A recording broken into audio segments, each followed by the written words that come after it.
Aux États-Unis, la nuit a été presque calme à Los Angeles après 4 jours de manifestations, parfois violentes. La maire de la ville a imposé un couvre-feu de 20h à 6h du matin.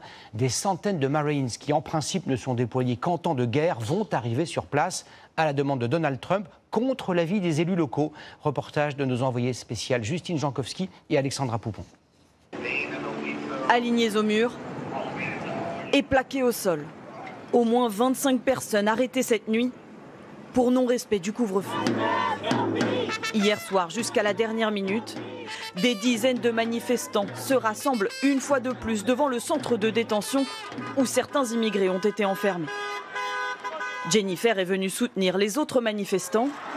Vous voulez de l'eau, des gâteaux? Donner de la voix pour ses parents aussi. Elle craint qu'ils se fassent expulser. Ça fait peur. On se demande tous les soirs s'ils vont rentrer sains et saufs à la maison. Chaque jour, je me dis, est-ce qu'on va m'appeler pour me dire qu'ils ont été arrêtés? Rosa, sa mère, est arrivée du Mexique encore bébé, il y a 50 ans. Elle a vécu toute sa vie aux États-Unis, mais n'a toujours pas de papier. Ça me fait tellement mal au cœur, j'avais besoin d'être ici. Pardon. Être séparée de mes enfants, une mère sans ses enfants, vous imaginez? Dans cette foule, des fils et filles d'immigrés latinos, opposés aux opérations d'expulsion massive, ordonnées par le président américain. Notre combat, il est contre Donald Trump. C'est lui qui a créé ce chaos. Quelques minutes plus tard, premier tir de flashball.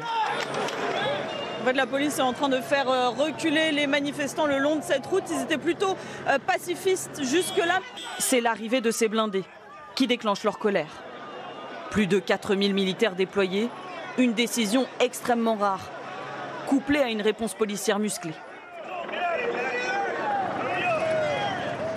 Regardez le nombre de policiers, de fourgons de police qui sont présents alors qu'il n'y a quasiment plus de manifestants. Il y a aussi des hélicoptères dans le ciel. Ça fait quelques minutes que le couvre-feu est en place et tous les manifestants sont en train de se disperser. Un couvre-feu maintenu ce soir encore pour lutter contre les pillages et le vandalisme.